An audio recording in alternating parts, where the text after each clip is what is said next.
श्री दुर्गा सप्तशती का 10वां अध्याय शुंभ वध।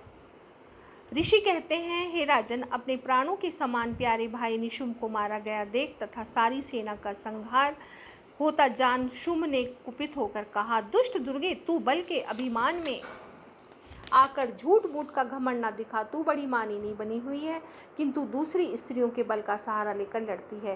देवी बोली, ओ दुष्ट, मैं अकेली ही हूँ, इस संसार में मेरे सिवा दूसरी कौन है? देखे मेरी ही विभूतियाँ अतः मुझ में ही प्रवेश कर रही हैं। तदनंतर ब्रह्माणी आदि समस्त देवियां अंबिका देवी के शरीर में लीन हो गई।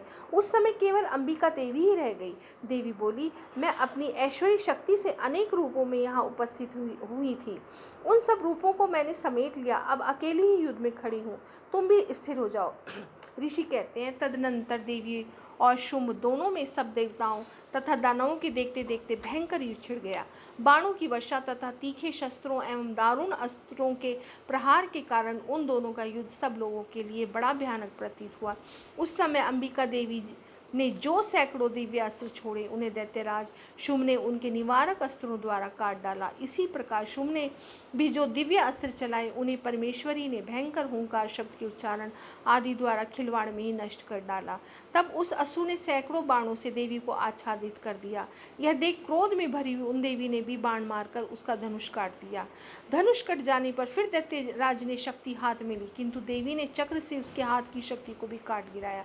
तत्पश्चात दैत्यों के स्वामी शुंभ ने 100 चांद वाली चमकती ढाल और तलवार हाथ में ले उस समय देवी पर धावा किया। उसके आते ही चंडिका ने अपने धनुष से छोड़े हुए तीखे बाणों द्वारा उसकी सूर्य किरणों के समान उज्ज्वल ढाल और तलवार को तुरंत काट डाला। फिर उस दैत्य के घोड़े और सारथी मारे गए। धनुष तो पहले ही कट चुका था, अब उसने अंबिका को मारने के लिए उद्यत हो भयंकर मुदगर हाथ में लिया। उसे आते देख देवी ने अपने तीक्ष्ण बाणों से उसका मुदगर भी काट डाला। तिस पर भी वह असुर मुक्का तानकर बड़े वेग से देवी की ओर झपटा। उस दैत्यराज ने देवी की छाती में मुक्का मारा, तब उन देवी ने भी उसकी छाती में एक चांटा जड़ दिया। देवी का थप्पड़ खाकर दैत्यराज शुंभ पृथ्वी पर गिर पड़ा, किंतु पुनः सहसा पूर्वत उठकर खड़ा हो गया। फिर वह उछला और देवी को ऊपर ले जाकर आकाश में खड़ा हो गया। तब चंडिका आकाश में भी बिना किसी आधार के शुंभ के साथ युद्ध करने लगी। उस समय दैत्य और चंडिका आकाश में एक दूसरे से लड़ने लगे। उनका वह युद्ध पहले सिद्ध और मुनियों को विस्मय में डालने वाला हुआ। फिर अंबिका ने शुंभ के साथ बहुत देर तक युद्ध करने के पश्चात उसे उठाकर घुमाया और पृथ्वी पर पटक दिया।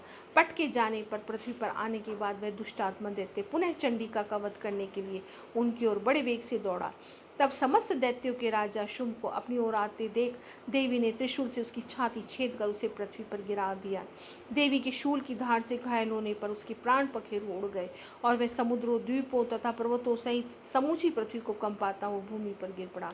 तदनंतर उस दुरात्मा के मारे जाने पर संपूर्ण जगत प्रसन्न एवं पूर्ण स्वस्थ हो गया तथा आकाश स्वच्छ दिखाई देने लगा। पहले जो उत्पात सूचक मेघ और उल्कापात होते थे, वे सब शांत हो गए तथा उस दैत्य के मारे जाने पर नदियां भी ठीक मार्ग से बहने लगी। उस समय शुंभ की मृत्यु के बाद संपूर्ण देवताओं का हृदय हर्ष से भर गया और गंधर्वगण मधुर गीत गाने लगे। दूसरे गंधर्व बाजे बजाने लगे और अप्सराएं नाचने लगी। पवित्र वायु बहने लगी। सूर्य की प्रभा उत्तम हो गई। अग्निशाला की बुझी हुई आग अपने आप प्रज्वलित हो उठी तथा संपूर्ण दिशाओं के भयंकर शब्द शांत हो गए। इस प्रकार श्री मार्कंडेय पुराण में सावर्णिक मनवंतर की कथा के अंतर्गत देवी महात्म्य में शुंभ वध नामक 10वां अध्याय पूरा हुआ। जय माता दी, जय माता दी, जय माता दी।